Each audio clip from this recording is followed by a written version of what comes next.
Good evening to all students. So आज हम बात करने वाले हैं वर्क एनर्जी पावर लेक्चर 3 की। सो हमने प्रीवियस लेक्चर में बात की थी व्हाट इज वर्क एंड उसके बाद हमने बात की थी एनर्जी। तो एनर्जी तक का तो हमने कल पार्ट डिस्कस कर लिया था, मतलब जो उसका बेसिक्स होता है internal capacity to do work, energy is called energy, वो हमने बात कर ली थी। अब आज जो हम बात करने वाले हैं वो आगे के लेक्चर्स की बात करने वाले हैं। आगे की जो भी टॉपिक है उन पर अपन देखते हैं। वर्क एनर्जी पावर लेक्चर 3 देखिए, सबसे पहले बात करते हैं काइनेटिक एनर्जी। कल हमने बात की थी एनर्जी, तो अपन ने बोला था टोटल एनर्जी, क्लियर है बेटा। वो 2 पार्ट में डिवाइड की थी। एक तो थी आपकी kinetic energy, total energy, clear है। एक तो थी आपकी काइनेटिक एनर्जी और एक थी आपकी मैकेनिक ये पोटेंशियल एनर्जी। 2 एनर्जी की अपन ने बात की थी, उसमें से अपन एक देख रहे हैं आज काइनेटिक एनर्जी। अब सबसे पहले ये देखते हैं what is kinetic energy. Kinetic energy होती क्या है, तो देखिए it is defined as the internal capacity to do work, clear, by virtue of its motion. Motion के वजह से जो आपकी एनर्जी होगी वो क्या होगी, आपकी काइनेटिक एनर्जी होगी। देखो जैसे बात करते हैं, यहां पर आया due to virtue of its motion, तो उसके वजह से जो आपकी एनर्जी हुई वो क्या हो गई, काइनेटिक एनर्जी, क्लियर। अब देखो उसके कुछ एग्जांपल लेते हैं अपन, जैसे energy possessed by moving cycle, जो अपन साइकिल को रन करते हैं तो उसके वजह से जो एनर्जी आती है आपकी वो क्या होगी kinetic energy. Energy possessed by running water, देखिए हम डैम में वाटर स्टोर करते हैं, क्लियर, ओके। तो सबसे पहले जब वाटर डैम में स्टोर्ड है तब उसके पास पोटेंशियल एनर्जी है, एंड जब हम डैम के डोर्स को ओपन करते हैं तो water will be flow, water flow होना स्टार्ट हो जाता है, तब वो energy potential energy will be converted into kinetic energy, clear. Energy possessed by shooting arrow, जब भी किसी एरो को हम शूट करेंगे तब उसमें जो एनर्जी होगी उसके मोशन की वजह से वो आपकी काइनेटिक एनर्जी होगी। Energy possessed by blowing wind, हवा चल रही है तो उसके वजह से जो एनर्जी हो काइनेटिक एनर्जी है। कुछ एग्जांपल है अपन ने जो आपकी डेली लाइफ में देखते हैं। Energy possessed by spinning electron around the nucleus, ये अपन न्यूक्लियस, यहां पर आपका एटम, प्रोटॉन और न्यूट्रॉन। अब ये जो इलेक्ट्रॉन घूम रहा है, हरी बात समझ में, इसमें जो एनर्जी है, हरी बात समझ में, वो क्या होगी आपकी काइनेटिक एनर्जी। तो इस तरह से अपन कुछ एग्जांपल यहां पर लिए अपन ने, क्लियर। अब देखिए काइनेटिक एनर्जी का फॉर्मूला किस तरह से आता है उसके लिए अपन यहां पर बात कर रहे हैं। देखिए काइनेटिक एनर्जी का फॉर्मूला होता है बेटा आपका, काइनेटिक एनर्जी वो होता है 1/2 mv², clear. Kinetic energy equal to 1/2 mv²। अब देखिए स्टार्टिंग में अगर अपन यहां से बात करें तो ये कैसे प्रूव हुआ है उसकी अपन यहां पर बात कर लेते हैं। तो देखो स्टार्टिंग में जो m मास का ऑब्जेक्ट है उसकी वेलोसिटी 0, यानी कि आपका जो ब्लॉक है वो किस में है, रेस्ट में। फिर इसकी वेलोसिटी ले ली अपन ने during the motion v, clear. By the formula अगर अपन यहां से देखें तो अपन लिख सकते हैं W equal to force multiply displacement W, तो इसको लिख सकते हैं अपन ma multiply s, clear, okay. अब देखिए यहां से अगर अपन बात करें तो using the third equation of motion v² equal to u² plus 2as, तो यहां से s को कितना लिख सकते हैं बेटा, v² minus u² upon 2a, clear, okay. अब देखिए यहां से अपने पास स्टार्टिंग में हम क्या बोल रहे हैं, u की वैल्यू 0, क्योंकि बॉडी इनिशियली किस पर है, रेस्ट में, क्लियर। तो यहां से अगर अपन बात करें तो इसको लिख सकते हैं s equal to v² upon 2a, clear. अब एस की वैल्यू उठा के अपन इस इक्वेशन में पुट करते हैं फ्रॉम इक्वेशन 1, तो यहां से लिख सकते हैं W equal to ma, s की वैल्यू रखी अपन ने v² बाई 2a, ऐसे तो कट हुआ तो W के आगे आपका 1/2 mv², और जो आपका W है वही वर्क है, और वर्क को अपन क्या बोलते हैं, वर्क आपका किसके फॉर्म में यूटिलाइज होगा, this work done will be utilise in complete form of energy, तो वही आपका क्या बन जाएगा, काइनेटिक एनर्जी क्या हो जाएगा, काइनेटिक एनर्जी हो जाएगा आपका 1/2 mv², क्लियर है। इस तरह से अपन ये फॉर्मूला भी आपको यहाँ पर बता सकते हैं जो कि अपन ने इस तरह से यहाँ पर यूज किया है, क्लियर, ओके। सो हमने पहले बात की थी W इक्वल टू, ये आ गया आपका ma v² बाई 2a, तो यहां से अपन का a से तो कट हुआ बेटा, तो क्या बन गया W equal to 1/2 mv², clear. तो यहां से अपन ने इसको काइनेटिक एनर्जी का फॉर्मूला भी देख लिया है। तो आपको फॉर्मूला याद रखना है, k equal to be remembered, आ रही बात समझ में? क्लियर? ओके, उसके बाद अपन बात करते हैं note that kinetic energy of a moving body is directly proportional to the mass, यानी कि अगर मैं यहां से फॉर्मूला देखूं तो हम कह सकते हैं K E directly proportional to mass and K E directly proportional to V square of the velocity of the body. Clearly the kinetic energy of a body at rest is zero. अगर कोई भी particle rest में है यानी कि move नहीं कर रहा है तो हम क्या बोलेंगे कि उसकी काइनेटिक एनर्जी क्या होगी बेटा? Zero. Clear? Kinetic energy like a work, यानी कि ये भी क्या होगा आपका? स्केलर क्वांटिटी होगा। Clear?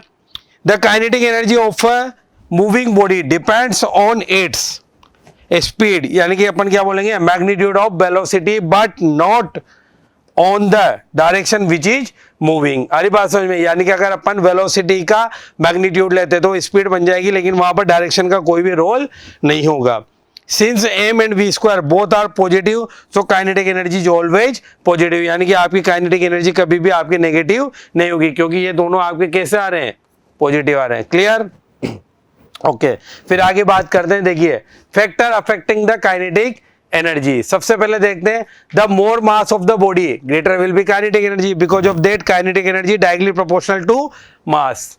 The more of the velocity of a body more will be its kinetic energy, और ये तो आपकी डायरेक्ट प्रोपोर्शनल होगी वी स्क्वायर के, और ये आपका फिर भी मास के लीनियर रिलेशन आ रहा है। अब देखिए यहां से kinetic energy of a body depends on the mass and velocity, यानी कि सेम इन इक्वेशंस के लिए हम यहाँ पर बात कर रहे हैं। अब देखिए अपन क्या करते हैं? मोमेंटम और इसमें रिलेशन देखते हैं। देखिए relation between kinetic energy and momentum, वहां पर एक क्वेश्चन पक्का आता है इसका। क्लियर है? देखिए आपका लीनियर मोमेंटम क्या होता है बेटा? P equal to m v mass multiply linear velocity, and kinetic energy वो थी बेटा आपकी half m v square. Clear? Okay, अब देखिए this is the equation first, this is the equation second. Clear? Okay, अब देखिए अगर मैं ऊपर वाली इक्वेशन को, ये जो इक्वेशन है इसको मैं m से मल्टीप्लाई करके और नीचे m से डिवाइड भी कर दूं तो कोई दिक्कत?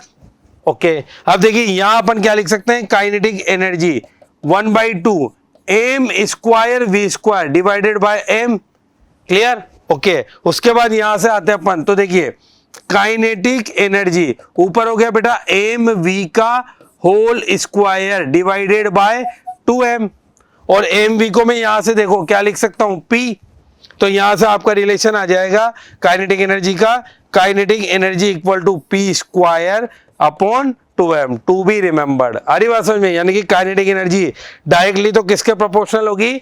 मोमेंटम के स्क्वायर के, और इनवर्सली प्रोपोर्शनल होगी मास के। क्लियर है? ये रिलेशन भी अपना यहां से आ चुका है। फिर आगे बात करते हैं अपन। देखिए relation between work done and kinetic energy. Clear है? और इसका बहुत इंपॉर्टेंट रिलेशन आता है अपने यहां से, उसको अपन यहां से देख भी लेते हैं। सबसे पहले देखो यहां पर दिया हुआ है वर्क एनर्जी थ्योरम। अब देखो work energy theorem is the very important topic for this chapter. क्यों?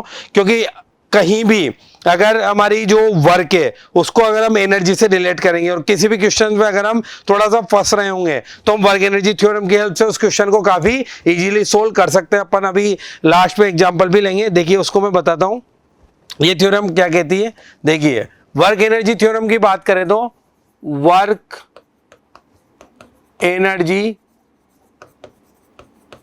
Theorem, this theorem state that work done by all the forces. Clear है? यानी कि अगर मैं यहां बात करूं, it states that work done by all forces. ठीक है, अब ऑल फोर्सेस में कौन कौन से फोर्स आ गए? अभी प्रीवियस लेक्चर में बात की थी अपन ने, conservative force, conservative force comma non conservative force comma external force comma internal force, ये सारे फोर्स की बात कर ली अपन ने। कंजर्वेटिव फोर्स एनसी मतलब non conservative, external and internal, is equal to change in kinetic energy. हरी बात समझ में? Is equal to change in kinetic energy, यानी कि यहां से अपन स्टेटमेंट ले सकते हैं। देखिए W all equal to delta K E. अब इसको अपन यहां से प्रूव करके देखेंगे। डब्ल्यू ऑल इक्वल टू कितना हो गया, डेल्टा के ई। अब देखिए यहां से अगर अपन बात करें तो प्रूफ, इसका प्रूफ देखते हैं। देखो सबसे पहले हम क्या करते हैं, हमने एक एम मास का ऑब्जेक्ट लिया, इसकी वेलोसिटी यू, क्लियर है, ओके। उसके बाद हमने एक और एम मास का ऑब्जेक्ट लिया, जब ये मोशन करके यहां पहुंच गया ड्यूरिंग द मोशन, बिफोर, यहां से अगर बात करें तो सबसे पहले आपकी वेलोसिटी यू है, आफ्टर कवर सम डिस्टेंस उसकी वेलोसिटी क्या हो गई v। तो यहां से यहां तक की अगर मैं बात करूं तो डिस्टेंस ट्रेवल की हमने a, s, एक्सीलरेशन ले लेते अपन a, टाइम ले लेते अपन t, और जो आपका फोर्स है वो ले लिया मैंने यहां से, ये हो गया F, और F A अभी मैंने ले लिया कांस्टेंट, यानी कि जो अभी हम वर्क एनर्जी थ्योरम की बात कर रहे हैं वो बात कर रहे हैं कांस्टेंट फोर्स के लिए, क्लियर है बेटा, ओके। अब देखिए सबसे पहले अगर बॉडी वन प्लेस से अनदर प्लेस पर शिफ्ट हुई है, इसका मतलब हम कह सकते हैं now we can say body is doing work, यानी कि बॉडी आपकी वर्क कर रही है, क्लियर है। तो यहां से मैं लिख सकता हूं वर्क डन क्या होता है बेटा, force multiply force along the direction of displacement, ये हम वर्क में बात कर चुके थे। तो यहां से हम लिख सकते हैं W इक्वल टू, मैंने क्या लिया फोर्स को MA multiply S, this is the equation 1, clear है, ये आपकी इक्वेशन 1 होगी। अब देखिए अपने पास यहां पर V भी है, U भी है, क्लियर है, A भी और S भी है, तो हम क्या लगा सकते हैं, using third equation of motion, using third equation of motion. देखिए अगर थर्ड इक्वेशन ऑफ मोशन की मैं यहां से बात करूं तो आप लिख सकते हो v square equal to u square plus 2as, लिख सकते हैं, क्लियर। अब यहां से देखिए एस कितना हो गया, यहां से v square minus you square upon 2a, this is the equation 2। अब from equation first and second यहां से देखते हैं, from equation first and second, clear है। एस की वैल्यू उठा के मैं यहां पुट कर सकता हूं, तो देखो आप W इक्वल टू MA, और एस की वैल्यू रखी बेटा मैंने v square minus you square upon 2a, ये क्लियरली आपको हम हाईलाइट भी करके दिखा रहे हैं। यहां से A से A तो गया, क्लियर, ओके। तो यहां से बेटा W कितना बचा, M को अंदर ले लो तो 1/2 MV square minus 1/2 MU square, clear है। अब यहां से क्या हो गया, V के रेस्पेक्ट में अपन बात कर सकते हैं फाइनल वेलोसिटी, तो फाइनल वेलोसिटी है तो काइनेटिक एनर्जी को हम क्या बोल सकते हैं, फाइनल काइनेटिक एनर्जी, क्लियर है। और U के रेस्पेक्ट में हम बात कर सकते हैं इनिशियल वेलोसिटी, तो हम उसको भी क्या बोल सकते हैं, इनिशियल काइनेटिक एनर्जी। तो यहां से अपन बोल सकते हैं W equal to KEF minus KEI, clear है, यानी कि अपन बोल सकते हैं W equal to delta KE, यानी कि काइनेटिक एनर्जी में जो चेंज हुआ किसके वजह से, कंजर्वेटिव फोर्स हुआ, नॉन कंजर्वेटिव फोर्स हुआ, एक्सटर्नल हुआ और इंटरनल हुआ, ये आपका क्या हो गया, हेंस प्रूव्ड। आ रही बात समझ में, यानी कि ये अभी आपका, ये मैंने इसलिए बताया आपको ताकि ये आपका भी जब हम न्यूमेरिकल प्रॉब्लम सोल्व करेंगे तो वहां बहुत ज्यादा इस तरह की स्टेप काम में आने वाली है। अब देखिए यहां पर अपन ने बात करी फॉर कांस्टेंट फोर्स के लिए, यहां लिख भी सकते हैं अपन फॉर कांस्टेंट फोर्स। अब आपका अगर फोर्स वेरी कर रहा हो तो, जैसे स्प्रिंग में वेरी करता है, तो उसके लिए क्या होता है वो भी हम यहां से देख लेते हैं। For variable force, for variable force के लिए अगर मैं बात करूं तो किस तरह से होगा, आपका वर्क एनर्जी थ्योरम, क्लियर है। देखो वी नो दैट,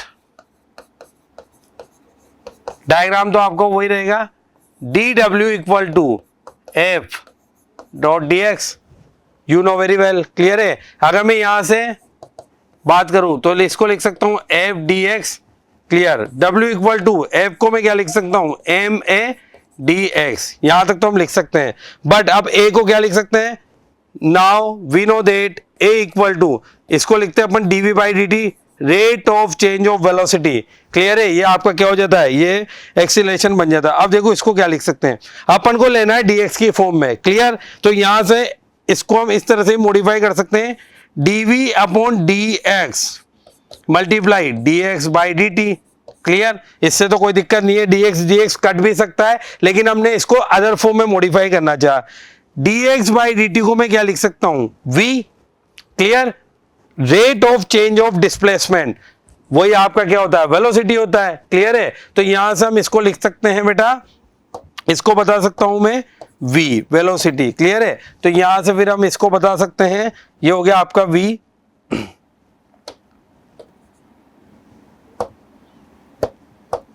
क्लियर है, तो यहां से अपने लिखा a को v, और ये क्या हो गया आपका dv by dx, v dv by dx। अब एक ही वैल्यू उठा के हम कहां पुट कर सकते हैं, फ्रॉम द इक्वेशन फर्स्ट में बेटा हम इसको पुट कर सकते हैं। तो देखिए यहां से हम लेंगे w equal to integration m, a को हम क्या लिख सकते हैं, v dv upon dx multiply dx, dx से dx गया, तो अब हम यहां से लिख सकते हैं w integration m v d v, यानी कि जो आपका v है उसी के फॉर्म, उसी के वेरिएबल के साथ हम उसको क्या करने जा रहे हैं, इंटीग्रेट करने जा रहे हैं। तो यहां से हमें इसकी लिमिट भी पुट करनी पड़ेगी u टू v, यानी कि इनिशियल से फाइनल, वही तो आपकी वर्क एनर्जी थ्योरम है।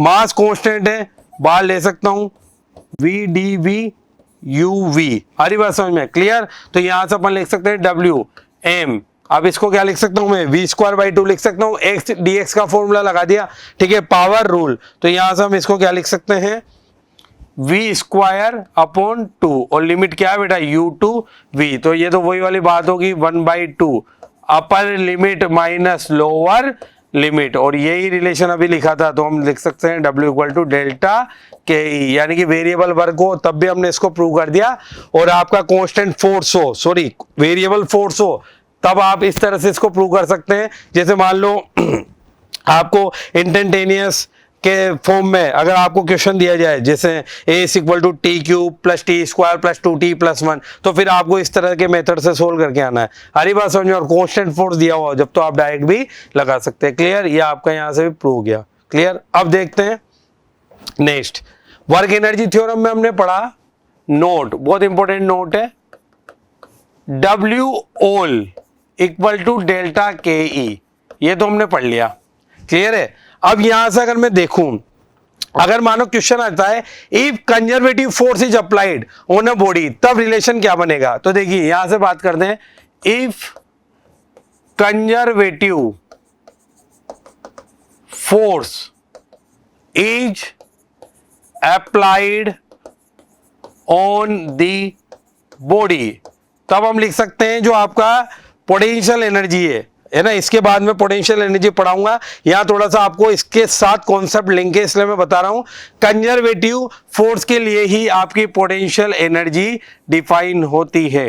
हरी बात समझ में, कंजर्वेटिव फोर्स के लिए आपकी पोटेंशियल एनर्जी डिफाइन होगी। तो मैं यहां से लिख सकता हूं, अगर अपन ने लिखा W all equal to delta K E, तो अपन लिख सकते हैं WC plus WNC equal to, यहां से मैं लिख सकता हूं डेल्टा के ई, C का मतलब है बेटा कंजर्वेटिव फोर्स, WNC का मतलब है नॉन कंजर्वेटिव फोर्स, क्योंकि वहां अपन W होल को लिख रहे हैं। अब यहां से मैं क्या लिख सकता हूं इसको, देखिए minus delta U plus WNC equal to delta K E, delta मतलब चेंज, तो बेटा यहां से लिख सकते हैं नॉन कंजर्वेटिव फोर्स के लिए आ जाएगा delta K E plus delta U, यानी कि जब नॉन कंजर्वेटिव फोर्स लगेगा किसी बॉडी पर, नॉन कंजर्वेटिव फोर्स क्या होता है, जिनका वर्क डन पाथ पे डिपेंड करता है। जैसे कल हमने विस्कस फोर्स की बात भी की थी, लास्ट क्वेश्चन जो किया था, क्लियर है, ओके, और फ्रिक्शन की भी बात की थी। तो जब नॉन कंजर्वेटिव फोर्स होगा तब आपका रिलेशन ये बनेगा, हरी बात समझ में, और जब आपका कंजर्वेटिव फोर्स होगा, तो ये डेफिनेशन तो अपन इसके नेक्स्ट लेक्चर में भी डिस्कस करने वाले हैं। ये बहुत इंपॉर्टेंट रिलेशन बताया मैंने आपको, जो कि आपको याद रखने, to be remembered. Clear, okay, अब चलते हैं अपन नेक्स्ट।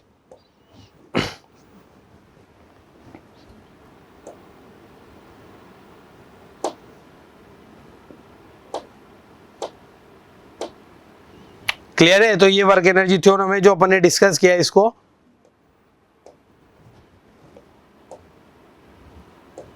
ओके, अब देखो the difference between final and initial kinetic energy is the change of the kinetic energy of the body, यानी कि अपन ने इसी चीज को अच्छे से एलेबोरेट किया है आपको और समझाया भी है। क्लियर, आगे बढ़ते हैं।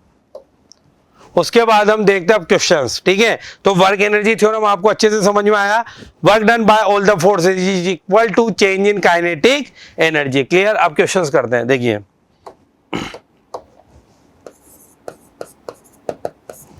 What is the work is to be done to increase the velocity from a car 30 km per hour to 60 km per hour if mass of the car is, तो सबसे पहले हमें एम दिया हुआ है, सबसे पहले मैंने बता रखा है कोई सा भी क्वेश्चन हो गिवन डेटा लिखो। स्पीड दे रखी इनिशियल u 30 किलोमीटर पर हार, तो बेटा इसको चेंज करना पड़ेगा 30 मल्टीप्लाई 5/18। सोल्व कर लो यहाँ पर ही ताकि आगे आपको कैलकुलेशन में दिक्कत नहीं आएगी, है ना। 5 से कट किया 6 से, तो ये कटा 5 टाइम और ये 3 टाइम, तो 25/3 मीटर पर सेकंड एसआई में कन्वर्ट कर रहे हैं। Clear, okay. उसके बाद बात करते हैं वी दे रखा है 60 किलोमीटर पर हार, तो 60 मल्टीप्लाई 5/18 10 डिवाइड बाय 3, तो ये हो गया बेटा 50 डिवाइड बाय 3 मीटर पर सेकंड। क्लियर है, वेलोसिटी में चेंजेज हो रहा है, मास दिया हुआ है और पूछ रहा है वो कितना वर्क डन रिक्वायर्ड है। तो very simple, using work energy theorem, using relation W equal to delta K E, अभी पढ़ा अपन ने और पढ़ा है तो बिल्कुल अप्लाई भी करना ही है। क्लियर है, तो W 1/2 m v square minus u square, तो 1/2 मास ऑफ द कार दे रखा बेटा 1500। क्लियर है, अब v की वैल्यू कितनी दे रखी है 50/3 का होल स्क्वायर, तो डायरेक्ट कर देता हूं मैं 50/3 2500 डिवाइड बाय 9। भाई स्टेप को रिड्यूस कर सकते हो, अब तो आपकी फिजिक्स फिनिश हो गई है। अब तो हम किसको सोल्व कर रहे हैं, मैथ को सोल्व कर रहे हैं। और u कितना दे रखा बेटा आपका 625 डिवाइड बाय 9, यहां भी मैंने अगेन स्क्वायर कर दिया है। क्लियर है, आपको स्टेप को बहुत ध्यान से देखना। अब देखिए अगर यहां से बात करूं तो ये कितना हो गया बेटा 750, अब इनका स्क्वायर तो अपन ने कर दिया। क्लियर है, अब तो सिंपल सोल्व करना है। 750 9 तो कॉमन आई गया, बाहर ले लिया 2500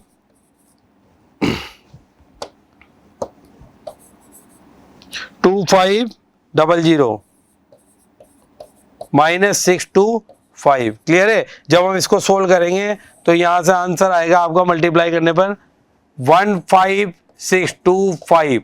ठीक है, जूल, तो इसको अपन ऑप्शन में लिख सकते हैं 1.56 इंटू 10⁵ जूल। क्लियर है, यानी कि आप सिंपल मैथमेटिक्स से सोल्व कर सकते हो। Answer A. ये तो मैंने बेसिक न्यूमेरिकल लिया है आपको ताकि आपको वर्क एनर्जी थ्योरम को अप्लाई करना आ सके। Clear, okay. उसके बाद बात करते हैं नेक्स्ट क्वेश्चन की तरफ मूव करते हैं। अब particle of mass 2 kg travels according to equation, ये देखो मैंने बोला था भी अगर वेरिएबल आ गया तो फिर आप किस तरह से बताएंगे। Find the work done in 3 second of the motion. तो देखिए सोल्व करते हैं। सबसे पहले देखो एज दिया हुआ है आपको डिस्प्लेसमेंट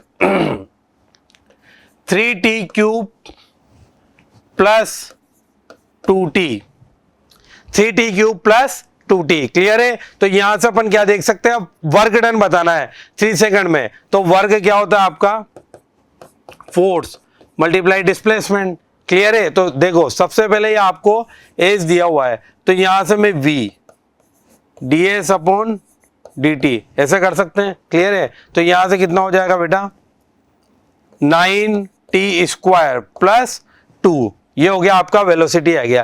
क्लियर है, अब यहां से वेलोसिटी देखते हैं। वेलोसिटी t = 0 सेकंड पे। क्लियर है, तो यहां से 3 0 का स्क्वायर प्लस 2, तो ये तो आ गई 2 मीटर पर सेकंड। क्लियर है, यानी कि अपनी इनिशियल वेलोसिटी की अगर मैं बात करूं यहां से, तो आप बोल सकते हो इनिशियल वेलोसिटी तो कितनी थी पार्टिकल की 2 मीटर पर सेकंड आफ्टर 3 सेकंड, यानी कि यहां से v t = 3 पर अगर मैं यहां से बात करूं तो आप देख सकते हो इसी में पुट करेंगे 9। क्लियर है, 3 का स्क्वायर प्लस 2, तो 3 का स्क्वायर 9, 81 प्लस 2, ये कितना हो गया बेटा 83 मीटर पर सेकंड। अब यहां से पूछ रहा है find the work done in 3 second of the motion. तो यहां से हमें मास दिया हुआ है पार्टिकल का 2 kg। तो यूजिंग वर्क एनर्जी रिलेशन या थ्योरम, उसको हम लिख सकते हैं W equal to delta K E. तो देखिए 1/2m v square minus you square. वापस अगेन अपन इसको यूज कर रहे हैं और बिल्कुल आपके सामने अपन ने इसको डिफरेंशिएट करके निकाला भी है। तो बेटा यहां से हम लिख सकते हैं, देखिए 1/2 मल्टीप्लाई 2। अब देखिए यहां से आपको v कितना दिया हुआ है 83 मीटर पर सेकंड। तो 83 का स्क्वायर माइनस 2 का स्क्वायर, 83 का स्क्वायर प्लस 2 का स्क्वायर, 2 से 2 तो गया। अब सर ये स्क्वायर को कौन सोल्व करे? तो स्क्वायर को हमें ही सोल्व करना है, लेकिन बाय मैथमेटिक्स सोल्व करना है और आपको ट्रिक यूज करते हुए करना है, ठीक है। ए स्क्वायर माइनस बी स्क्वायर, तो अपन इसको क्या लिख सकते हो, ए प्लस बी ए माइनस बी। हालांकि इतनी बड़ी कैलकुलेशन भी नहीं है, पर आप उसको इजीली कर सकते हो। क्लियर है? 85 मल्टीप्लाई 81 मल्टीप्लाई कर सकते हो, कोई दिक्कत नहीं है। 85 81 ये और इजी रहा आपको सोल्व करने के लिए। यहां से तो कितना हो गया 85 मल्टीप्लाई 0 64 और 68, तो 5886 जूल, यानी कि कितना है answer? Option B is correct. आ रही बात समझ में? यानी कि हम इसको इस तरह से भी सोल्व करके बता सकते हैं। ये मैंने यहाँ इसलिए बताया क्योंकि आपको फिजिक्स के बाद केमिस्ट्री भी करनी है, बायो भी करनी है, तो आपको टाइम बचेगा, तो आप नेक्स्ट क्वेश्चन के लिए टाइम दे पाओगे। इसलिए हमें मैथमेटिक्स पढ़ते हैं ताकि हम फिजिक्स को बहुत अच्छे से सोल्व कर सकें। क्लियर? ओके, नेक्स्ट क्वेश्चन की तरफ मूव करते हैं। If the linear momentum of a body increase by 50%, then the kinetic energy of the body increase by. अब देखो हमने रिलेशन पढ़ा था पहले क्वेश्चन में, देखने की बात है, kinetic energy is directly proportional to P square by 2m। अब अगर काइनेटिक मोमेंटम को इंक्रीज कर रहे हैं तो ऑब्वियसली बात है आपकी काइनेटिक एनर्जी भी इंक्रीज होगी। यानी कि आंसर बिना पेन उठाए बोल सकते हो 50 से तो ज्यादा ही होगा, लेकिन यहां से 50 से ज्यादा 2 ऑप्शन दिख रहे हैं मुझे। यानी कि ये भी कंफर्म हो गया कि आंसर बी और सी में से होगा, क्योंकि जब हम काइनेटिक एनर्जी को बढ़ा रहे हैं मोमेंटम को, तो काइनेटिक एनर्जी तो बढ़नी ही है। कब? लेकिन जब मास आपका कांस्टेंट हो, यानी कि बी और सी में से आंसर होगा। लेकिन अब इसको चेक करना पड़ेगा क्योंकि आपका दोनों में से एक ही आंसर होगा। तो देखो कैसे करते हैं, इस तरह के क्वेश्चन को कैसे सोल्व करोगे, ये तो रिलेशन आपको यूज करना है। देखिए सबसे पहले if the linear momentum of the body increase 50%, तो हम यहां से लेते हैं लेट इनिशियल मोमेंटम, वो ले लिया मैंने P, तो फाइनल मोमेंटम होगा बेटा आपका P प्लस 50% हमने उसको इंक्रीज किया इनिशियल का, तो ये बन गया बेटा आपका 150/100 P, यानी कि हो गया 1.50 P, यह आपका फाइनल मोमेंटम हो गया। क्लियर है? यूजिंग रिलेशन दिस, अगर मास कांस्टेंट है, इफ m कांस्टेंट, तो मैं यहां से लिख सकता हूं K E directly proportional to P square. Clear? यानी कि मैं यहां से लिख सकता हूं K E initial upon K E final divided by P I upon P F का होल स्क्वायर। क्लियर? रिलेशन को हम यूज कर रहे हैं, तो यहां से देखिए के ई आई upon K E F. Clear? P I की वैल्यू कितनी है? पी आई तो पी है, इनिशियल है, तो यहां से लिखा हमने P I. Clear? P F की वैल्यू कितनी है? 1.50 पी, 1.50 पी। अब इस पी आई को मैं पी रहने देता हूं, ताकि देखिए पी आई को हमने क्या लिखा, पी रहने दिया और स्क्वायर कर दो, ये तो गया। क्लियर है? बहुत इजी हो गया। यानी कि यहां से लिख सकते हैं के ई initial upon K E final, 1/15 का स्क्वायर होता है 225 यहाँ पॉइंट है, तो हम उस हिसाब से एडजस्ट करेंगे 2.25। क्लियर है? यानी कि अपना कैलकुलेशन में टाइम बचेगा अगर आपको स्क्वायर पता है तो, और जनरली 20 तक के तो आप सबको पता ही होते हैं। तो यहां से बेटा मैं लिख सकता हूं K E F equal to 2.25 के ई आई हो गया। क्लियर है? अब यहां पर उसने पूछा है then kinetic energy of the body will be increase by, तो जैसे आप मैथ में प्रॉफिट लॉस के क्वेश्चन करते हो, क्लियर है, तो वहां कैसे निकालते हो आप? All price will be calculated by cost price. Cost price से ही आप प्रॉफिट और लॉस का बता सकते हो। तो यहां पर भी कॉस्ट प्राइस को किससे कंपेयर करेंगे? इनिशियल वैल्यू से, यानी कि हम लिखेंगे delta K E final minus के ई इनिशियल डिवाइडेड बाय के ई इनिशियल, और परसेंटेज बोल रहे हैं तो फिर 100 और लगा दो, क्योंकि परसेंटेज आपको 100 पर ही कैलकुलेट करनी होती है। क्लियर? अब देखिए वैल्यू पुट कर दें। के ई एफ आपके सामने लिखा हुआ है 2.25 के ई आई माइनस के ई आई डिवाइडेड बाय के ई आई मल्टीप्लाई 100। मेरे हिसाब से के ई आई तो कॉमन लेके गया, तो कितना बचा? 2.25 में से 1 गया, तो के ई आई अपॉन के ई आई। एक स्टेप और बढ़ा रहे हैं आपके लिए, 2.25 माइनस 1 इंटू 100। अब के ई आई से के ई आई तो गया तो कितना बचा बेटा? 1.25 मल्टीप्लाई 100, तो कितना हो गया? 125%। सिंपल। क्लियर है? तो आंसर विल बी आपका ऑप्शन विल बी सी। ये पूरा आपका एक प्रोसेज है, इसकी हेल्प से आप पूरा कैसे भी करके कर सकते हो। अब इसमें से आप चाहें तो कुछ स्टेप को रिड्यूस कर सकते हैं, या आपके क्वेश्चन प्रैक्टिस पे डिपेंड करेगा। मैंने आपको एक एक स्टेप इसलिए बताइए ताकि आपको मेथड क्लियर हो। आ रही बात समझ में? यहां से आप जब आपका ईजेएसओ का एग्जाम है तो उसमें अगर आपने बहुत अच्छे से इस टाइप के क्वेश्चन लगा रखे हैं तो आप काफी स्टेप को रिड्यूस कर सकते हो, फटाफट से आप उसका आंसर दे सकते हो। क्लियर है? ओके, ये सब आपके इस पर प्रैक्टिस पे डिपेंड करेगा। ओके, नेक्स्ट क्वेश्चन की तरफ मूव करते हैं। देखिए, इन अ बोलास्टिक डेमोन्स्ट्रेशन, ठीक है, ballistic demonstration, a police officer fires a bullet जिसका मास दिया हुआ है 50 ग्राम। तो hand to hand given data लिखते चलो, 50 ग्राम यानी कि 50 मल्टीप्लाई 10 की power -3 kg। Clear? Okay, with a speed of 200 metre पर सेकंड। तो यहां से इनिशियल स्पीड दे रखी है 200 मीटर पर सेकंड दे रखी है। ऑन अ सॉफ्ट प्लाईवुड, जहां से उसकी थिकनेस दे रखी है 2.00 सेंटीमीटर, यानी कि 2 मल्टीप्लाई 10 की power -2 metre. Clear? Okay, the bullet emerge with only 10% of its kinetic energy का क्या किया है उसने? एक तरह से लॉस किया है 10% एनर्जी का। क्लियर है? What is the emergent speed? तो जितनी उससे इमर्ज हुई है, यानी कि ये जो आपका यहां से दिया हुआ है सॉफ्ट प्लाईवुड, ये प्लाईवुड बनाते हैं अपन यहां पर इस तरह से, ये आपका प्लाईवुड हो गया। क्लियर है? ओके, यहां से बुलेट इस तरह से जा रही है,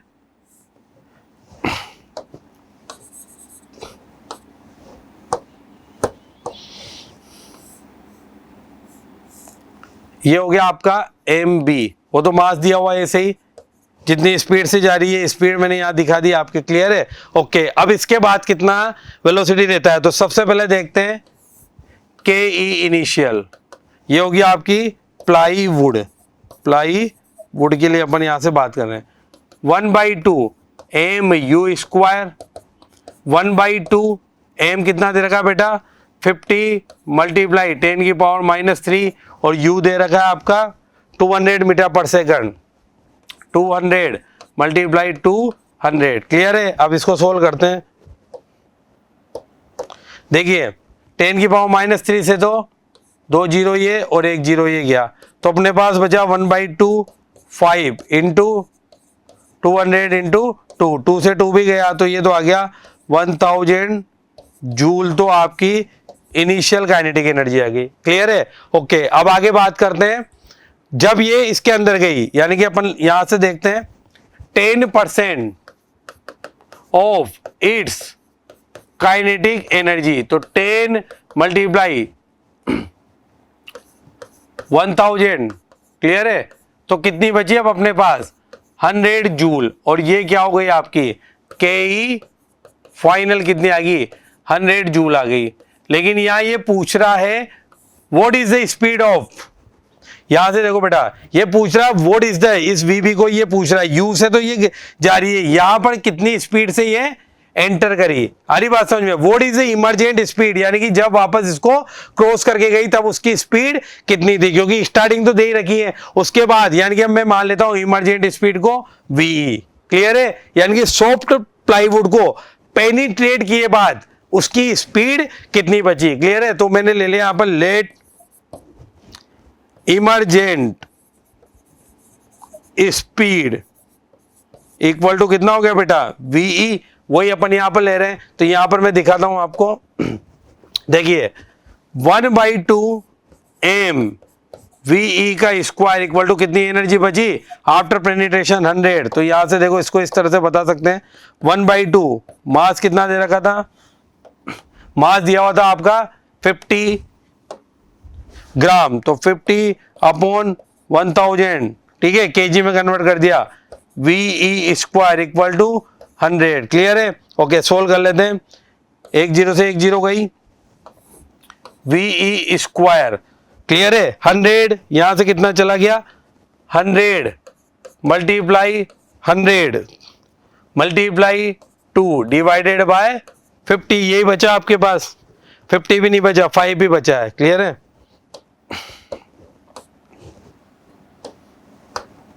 तो 5 से ये गया आपका 20 टाइम, तो मुझे यहां से दिख रहा है वी स्क्वायर इक्वल टू 4000, तो वी हो गया बेटा, अगर मैं इसका स्क्वायर रूट लेता हूं, ये तो बाहर आ गया, तो v कितना हो गया 10/√40, कितना हो गया v